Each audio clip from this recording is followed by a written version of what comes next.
जय श्री राम। आइए आगे सुनते हैं श्री शिव पुराण में। देवताओं का रुद्र के पास जाकर अपना दुख निवेदन करना, रुद्र द्वारा उन्हें आश्वासन, चित्ररथ को शंखचूड़ के पास भेजना, चित्ररथ के लौटने पर रुद्र का गणों, पुत्रों और भद्रकाली सहित युद्ध के लिए प्रस्थान, उधर शंखचूड़ का सेना सहित पुष्पभद्रा के तट पर पड़ाव डालना और दानव राज के दूत और शिव की बातचीत। सनत कुमार जी ने कहा, मुनि तदंतर जो अत्यंत दीनता को प्राप्त हो गए थे, उन ब्रह्मा और विष्णु का वचन सुनकर शिवजी मुस्कुराए और मेघ गर्जना के समान गंभीर वाणी में बोले, हे हरे, हे ब्रह्मा, तुम लोग शंखचूड़ द्वारा उत्पन्न हुए भय को सर्वथा त्याग दो, निसंदेह तुम्हारा कल्याण होगा। मैं शंखचूड़ का सारा वृत्तांत यथार्थ रूप से जानता हूँ। यह पूर्व जन्म में एक गोप था जो ऐश्वर्यशाली भगवान श्री कृष्ण का भक्त था। इसका नाम सुदामा था। वही सुदामा राधा जी के शाप से शंखचूड़ नामक दानवराज होकर उत्पन्न हुआ है। यह परम धर्मज्ञ और देवताओं से द्रोह करने वाला है। ये दुर्बुद्धिवश अपने उत्कृष्ट बल के भरोसे संपूर्ण देवगणों को कलेश दे रहा है। अब तुम लोग प्रेम पूर्वक मेरी बात सुनो और देवों को आनंदित करने के लिए शीघ्र ही कैलाशवासी रुद्र के समीप जाओ। वह रुद्र रूप मेरा ही उत्तम पूर्ण रूप है। मैं ही देव कार्य की सिद्धि हेतु पृथक स्वरूप धारण करके वहां प्रकट हुआ हूँ। मेरा वह रूप ऐश्वर्यशाली और परिपूर्णतम है। हरे, इसलिए मैं भक्तों के वशीभूतों कैलाश पर्वत पर सदा निवास करता हूँ। तदंतर कैलाश पहुंचकर देवताओं ने भगवान महेश की स्तुति की और अंत में कहा, महेशान, आप तो कृपा के आकार हैं। तीनों का उद्धार करना तो आपका बाना ही है। प्रभु, दानवराज शंखचूड़ का वध करके इंद्र को उसके भय से मुक्त कीजिए, देवों को इस विपत्ति से उबारिए। तब भक्त वत्सल शंभु देवताओं की इस प्रार्थना को सुनकर हंसे और मेघ गर्जन किसी गंभीर वाणी में बोले, हे हरे, हे ब्रह्मा, हे देवगण, तुम लोग अपने अपने स्थान को लौट जाओ। मैं निश्चय ही सैनिकों सहित शंखचूड़ का वध कर डालूंगा, इसमें तनिक भी संशय नहीं है। सनत कुमार जी ने कहा, व्यास जी, महेश्वर के उस अमृत श्रावी वचन को सुनकर संपूर्ण देवताओं को परम आनंद प्राप्त हुआ। उस समय उन्होंने समझ लिया कि अब दानव शंखचूड़ मरा हुआ ही है। तब महेश्वर के चरणों में प्रणिपात करके विष्णु बैकुंठ को और ब्रह्म सत्यलोक को चले गए और संपूर्ण देवता भी अपने अपने स्थान को प्रस्थित हुए। इधर उन्माद रुद्र ने, जो परमेश्वर दुष्टों के लिए काल रूप और सत्पुरुषों की गति है, देवताओं की इच्छा से अपने मन में शंखचूड़ के वध का निश्चय किया। तब उन्होंने प्रसन्नता पूर्वक अपने प्रेमी गंधर्वराज चित्ररथ को दूत बनाकर शीघ्र ही शंखचूड़ के पास भेजा। चित्ररथ ने वहां जाकर शंखचूड़ को खूब समझाकर कहा, परंतु उसने बिना युद्ध के देवताओं को राज्य लौटाना स्वीकार नहीं किया और कहा, मैंने ऐसा दृढ़ निश्चय कर लिया तो मैं राज्य ही वापस दूंगा, न अधिकारों को ही लौटाऊंगा। तुम कल्याणकर्ता रुद्र के पास लौट जाओ और मेरी कही हुई बात यथार्थ रूप से उनसे कह दो। वे जैसा उचित समझेंगे वैसा करेंगे। तो व्यर्थ बकवाद मत कर।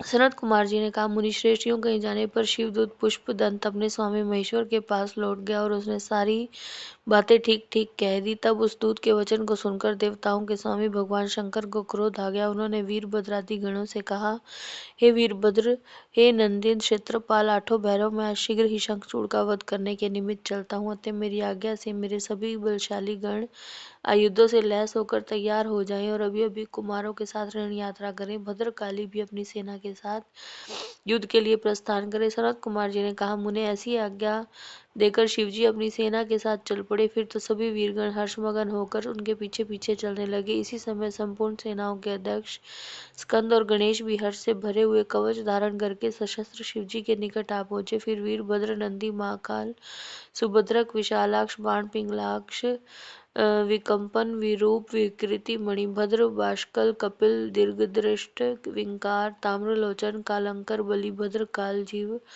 कुटीचर, बलोन्मत्त, रणशलाघ्य, दुर्जय और दुर्गम आदि गणनायक जो प्रधान प्रधान सेनापति थे, शिवजी के साथ चले। उनके गणों की संख्या करोड़ों करोड़ थी। आठों भैरव, एकादश भयंकर रुद्र, आठों वसु, इंद्र, बारह आदित्य, अग्नि, चंद्रमा, विश्वकर्मा, दोनों अश्विनी कुमार, कुबेर, यम, निऋति, नलकुबेर, वायु, वरुण, बुध, मंगल, अन्यान्य ग्रह, पराक्रमी, कामदेव, उग्रदृष्ट, उग्रदंड, कोरट और कोटभ आदि ने भी शीघ्र ही महेश्वर का अनुगमन किया। स्वयं महेश्वरी देवी भद्रकाली भी 100 भुजा धारण करके शिवजी के साथ चली। वे रत्नों से बने हुए विमान पर आरूढ़ थी। उनके शरीर पर लाल चंदन का अनुलेप लगा था, लाल वस्त्र शोभा पा रहा था। वे हर्षमगन होकर हंसती नाचती और उत्तम स्वर से गान करती हुई अपने भक्तों को अभय तथा शत्रुओं को भय प्रदान कर रही थी।